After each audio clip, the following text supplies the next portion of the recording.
पंतप्रधान नरेंद्र मोदीच्या वाढदिवसानिमित्त या अंगणवाडी सेविकांना मिळाले मोठे गिफ्ट। 4 लाख अंगणवाडी सेविकांना मानधनात वाढ व स्मार्टफोन भेट। Anganwadi 19 September breaking news. तर पाहूया बातमी खालीलप्रमाणे सविस्तर।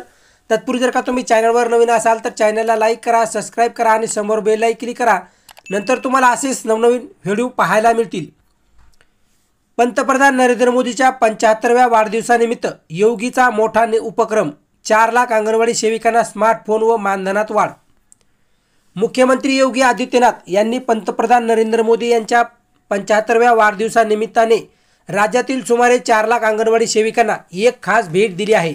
अंगणवाडी सेविकांच्या मानधनात वाढ आणि त्यांना स्मार्टफोन देण्याची घोषणा करताना ते म्हणाले की या भगिनीच्या कामाचा सन्मान केला जाईल। त्याचे प्रशिक्षण आणि मानधन वेळेत मिळेल, जेणेकरून त्या आत्मनिर्भर बनू शकतील। पंतप्रधान नरेंद्र मोदी यांनी मध्य प्रदेशातील धार जिल्ह्यात स्वस्थ नारी शक्ती परिवार अभियान या 8व्या राष्ट्रीय पोषण महिन्याचा शुभारंभ केला। या कार्यक्रमाशी मुख्यमंत्री योगी आदित्यनाथ व्हिडिओ कॉन्फरन्सची माध्यमातून जोडले गेले। राजधानीच्या अटल बिहारी वाजपेयी सायंटिफिक कन्व्हेन्शन सेंटरमध्ये यांनी या मोहिमेचा राज्यस्तरीय शुभारंभ केला। यावेळी त्यांनी राज्यातील सर्व 75 जिल्ह्यांमध्ये 20,324 आरोग्य शिबिराची सुरुवात केली। तिथे विविध प्रकारच्या आरोग्य तपासण्या मोफत होतील।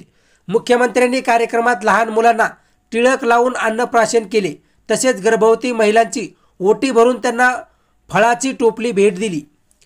ते म्हणाले की आज संपूर्ण देश पंतप्रधान नरेंद्र मोदीच्या 75व्या वाढदिवसानिमित्त त्यांच्यासोबत जोडला गेला आहे। त्यांनी उत्तर प्रदेशच्या 25 कोटी जनतेच्या वतीने पंतप्रधानांना शुभेच्छा दिल्या। महिला सक्षमीकरणाच्या योजनेचा उल्लेख करताना ते म्हणाले की पीएम मोदीच्या नेतृत्वाखाली बेटी बचाओ बेटी पढाओ, मातृ वंदना, कन्या सुमंगला आणि नारी शक्ती वंदन अधिनियम यासारखी महत्त्वाची पावले उचलली गेली आहेत। आतापर्यंत 1.89 लाख अंगणवाडी केंद्र आणि 10 लाख महिलांना बचत गटाच्या माध्यमातून 1 कोटी महिलांना आत्मनिर्भर बनवले गेले आहे।